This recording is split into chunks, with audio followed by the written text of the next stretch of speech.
Hey, welcome to the Electric Playground. I'm Victor Lucas. We're wrapping up some of the great stuff we took a look at this week. Let's get down to business. Warhammer Online Age of Reckoning was released this week. Here's a look. Explain to everybody why I'm wearing these sunglasses. Well, because that light's really bright on that camera for a start. Before you do that, understand, being at one of these shows is really difficult. You have to do a lot of talking, and as a result, you've lost your voice. Is that true? A little bit, yeah. It's a little sandy. And what is it that we want you to do? We want you to throw Warhammer.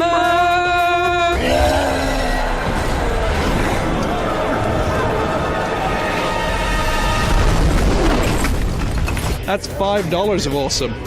Are these special edition Warhammer Online Age of Reckoning sunglasses? Well, to the extent they've got the little war logo on the side, you're absolutely right. You want to talk about a game? Let's talk about the game. You guys are making a game? Yeah, so we're making an MMO, massively multiplayer online game. It's coming out the fall. It's called Warhammer. Why is it cool? It's your new favorite hobby. Warhammer has been around for 25 years. It's full of stereotypes, cliches. It's full of nice amounts of xenophobic thinking from the English. It's full of the duality of man, philosophy, and fart gags. It's basically the obvious in an unobvious way, wrapped up in a great MMO design that's going to bring you snot-smashing genius from the moment you play till when you stop playing, which will be 27 years later. Wow, you've never said that before, have you? No, this is completely random, made up. As a matter, I don't even work for the company. MMOs are much more like a hobby experience. What they do is they grab you, grip you, and you play them. And you play them a lot, you think about them, and you talk about them. They do the three things good hobbies have to do. Skill, because if any old numpty can do it, why would you be proud of yourself? Commitment, because you know what? You got to pay money, you got to play, you got to learn to get good. If it was easy to do, why would you do it? And lastly, imagination, which the Americans confuse for immersion. It's not immersion. Immersion is playing something like Half-Life, not realizing the house has burnt down, your girlfriend's left you, you haven't eaten for 3 weeks. What we believe in is a subscription model. You give us your credit card, we'll check it. If it works out, you can keep playing. You know, like cable companies do. If you really like what we're doing, then you should have a good time. We become important to you, like that food stuff. People don't mind paying for that either. And decent music, or going to the movies. Dollar for dollar, there is more fun, more obsession, and more joy to be had in our game than almost anything else, with the exception of breathing, because the American government has yet to tax that. Warhammer, go to our website, sign up for our beta. We're out in fall. We've worked really hard on it. I'm very tired. We've had a great show. These people have been great. She has amazing golden pants on. And I'm Paul Barnett. Have a great time. All right, well, I can't wait to go online and play this game with your grandmother. One more time before we go. She'll kick your butt, just so you know. Are we going for another low one? 1, 2, 3. Warhammer! After an explosive debut, Rock Band returns with an incredible encore and incredible new features. Here's a look at Rock Band 2 and some new peripherals. Did you know that you were going to take the world over like this? Did you know it was going to be this big, or did it still shock you? We knew it was going to be big, but not this big. We were having fun playing it. Like we were playing at 1 or 2 in the morning after we've been trying things. So we knew it was going to be big, but like to see like the huge scale that everyone's been loving the game, it's totally blown us away. Standing in front of what can only be called or described as the Museum of the Future. This is all the cool stuff that you can get that's not the game, but it's related to the game. What's some of the stuff that we can see in the background? We have some pretty exciting stuff. We are calling it the Merchmatic internally, but it's a system that allows you to take your characters from Rock Band and Rock Band 2 and make posters out of them, t-shirts, and even like 3D figurines of your characters. It's like a really sort of great way to bring the band experience out of the game and like into real life. That's awesome. So you can create your character and have an action figure on your desk. And we have some really great real body guitars. Like we've taken blanks from like Strats and a P-bass and made them into Rock Band guitars. So it's like that real great feel of like a weight of like a real guitar, but you can play Rock Band on it. It's like really, it's an amazing feeling just having that sort of feel of a real guitar playing Rock Band.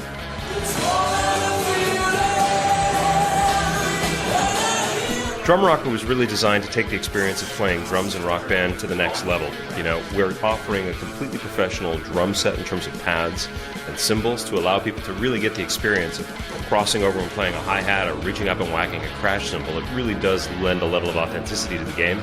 that really you're not going to get anywhere else. You can also go ahead and switch out the controller module, which connects the kit to an Xbox or a PlayStation, and replace it with a professional drum module, so you can actually transition from playing the game to actually playing real music. You can turn this into a fully professional electronic drum set. When you're ready to rock out and really play drums, this is the way to do it. Now, we have a smoke machine. I haven't seen a smoke machine with a video game before. How did that come about? It was a really cool feature that one of our sort of third-party manufacturers were talking about. They were sort of pitching ideas to us, and like, we want to make like a light and fog machine. Like, that is awesome. We have to make sure this happens. And so it hooks up into Rock Band and Rock Band 2, and it syncs up with the game. So if there's like a massive like red light show going on, you'll have red lights coming out of the stage kit.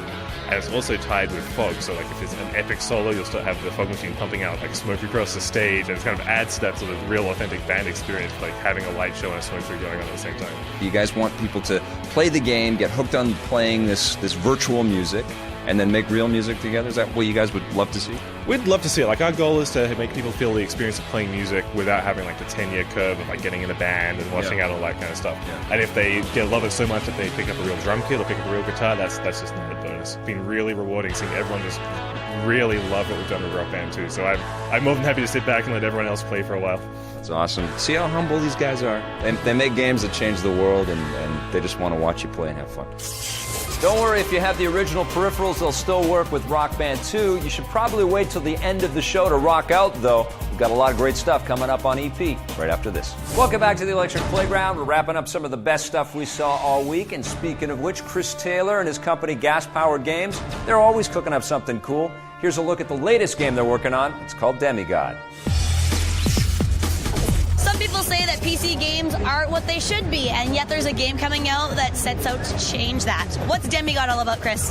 Well, you hit it right on the head. We really want to create a new experience because, too often we see games year after year after year, they're derivative, they're sequels. It's like, hell, change the number. We want to create something new. Gas-Powered Games is about creating new art that people can play and experience, and that's what we're seeing here today with DemiGod. What specifically is new and fresh about it? The art style clearly is something that you're very proud of, but there's also got to be gameplay, right? Nobody wants to just have art. You have to have something to support that. So what's the actual gameplay like? Absolutely. Well, you got to take things that people understand so they can have a place to come into the experience. So we've done that. It's got a lot of, shall we say, roots in action RPG and roots in RTS. So those people who like to play those games can jump in. However, you take our future fantasy world, our giant characters, our demigods, huge like the Rook with a hammer slam.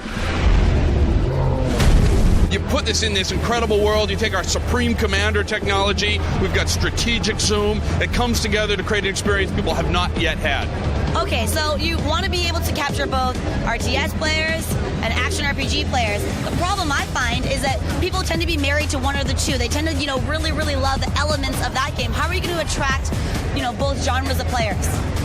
Well, it's by creating an experience that's really compelling, with the visuals and the sound and the fiction of the universe. And so you put something really exciting and cool and well-crafted in front of gamers, especially gamers today who are really sophisticated. They're going to see something right away in the game that they want to jump into and, really experience. It's like reading a good book, if it's a well-written story, people are going to want to go in and read it, and they're going to tell their friends. That's really the idea.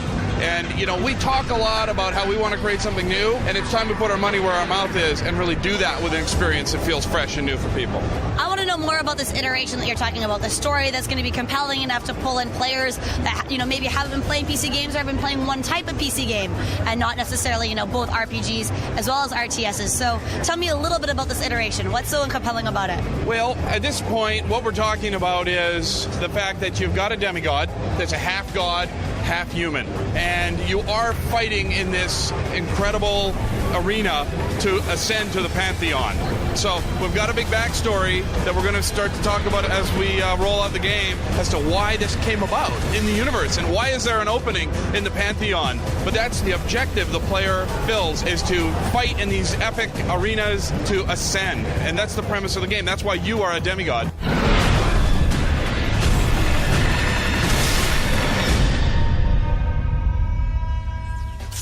Next up, we have Pure. It's a trick-based ATV off-road racing game from Disney that's coming for the PS3 and Xbox 360 next week.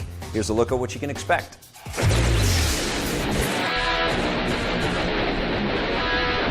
We tried to make the rider a character, somebody with personality. In a lot of bike games, you end up with the character actually, or the rider, just being another component of the bike. We wanted him to be much more alive. So they've all got unique animations. You can change their outfits and you earn those as you play through the game. So there's quite a bit of variety, quite a bit of customization. But the main focus has been on the bikes, because that's the thing that really makes the difference to the mechanics in the game. The handling, the performance, it's all down to which components you choose. By choosing different components and there's different settings for them, you can change how high you jump, change how quickly you can do tricks, you can change the performance and the handling of the quad bike. You design quad bikes for specific tracks, for specific purposes, whether that be sprint or enduro or freestyle. Pure entertainment. That's what we've got coming up when EP returns right after this. Hey, you're back here with EP. Stalker Clear Sky is the standalone prequel to Stalker Shadow of Chernobyl. It's right here, it's right now on EP.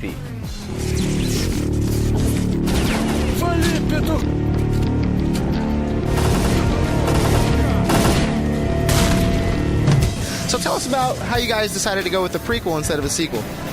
Basically, there was a lot of unanswered questions for the first game. So, what's the Stalker mean? So, how the zone disappeared? How everything happened? So that's why we decided to fill these gaps, to fill that information for the player. It's interesting because the world is so huge, the world is so complicated, and interesting that we just need to tell him more about this game, about this world, about Stalker and nuclear exclusion zone and the catastrophe happened there. So that's why there was the idea to develop a prequel. So what can you tell us about what actually happened? Like, tell us a little bit about the story. We're playing like for the mercenary who leaded the scientists into the zone, and accidentally the blowout happened and killed everyone except our main hero.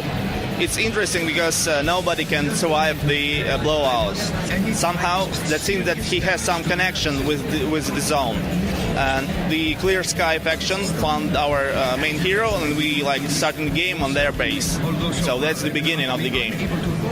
So why did our character survive the blast? Like, how does he have some kind of super powers that we don't know about? Well, there's no a Superman or other powers, superpowers. Just there's no gamma radiation, not gonna Hulk out or anything. No, just an ordinary man, but somehow he's connected with the zone, and in the places where others, can die, he can survive. So that's why this Clear Sky faction wanted this man to help them, because they are scientists, ex-scientists, and they researched about the zone. They trying to find out the reasons. So overall, what's your favorite part about the game? I really like that the player will not need to choose what to do. He's completely free inside the game, so he can follow the storyline, or he can just take part in the war of factions, or just do both things. Much more freedom inside the game. So it's completely it's like a clear sky. Yeah, clear sky. At GDC this year, CD Projekt, the developers of The Witcher, announced they were going to make some significant changes to their game. They did, and it's available now. Here's The Witcher Enhanced Edition.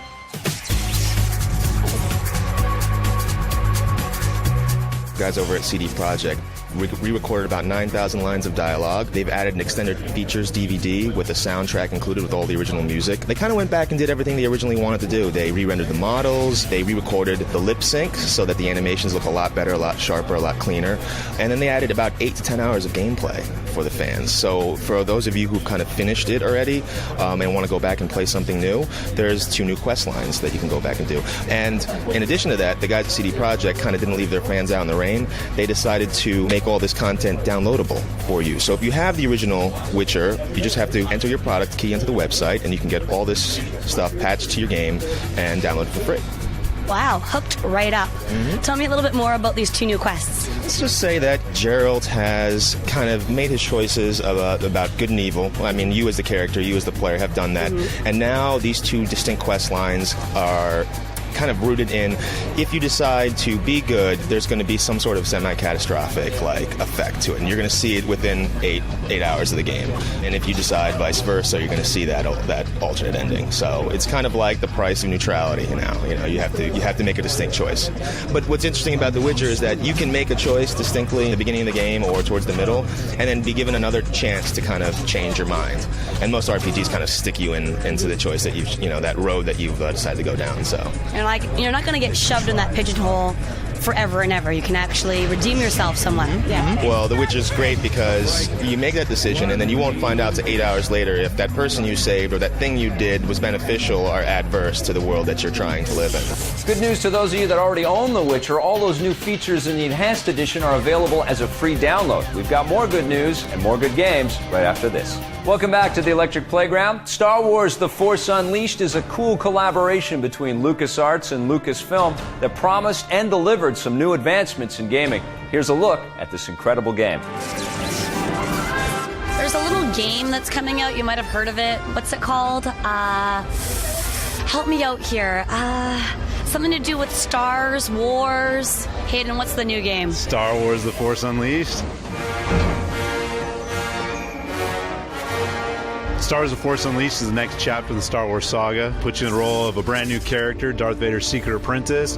It gives you access to brand new force powers that are amped up over the top and really interactive environments. Rise, my apprentice. So what is the Force that's being unleashed?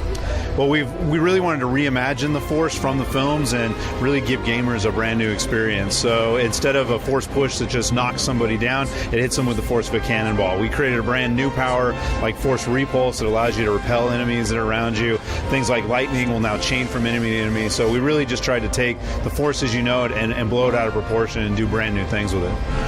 No, please. Tell me more about the story.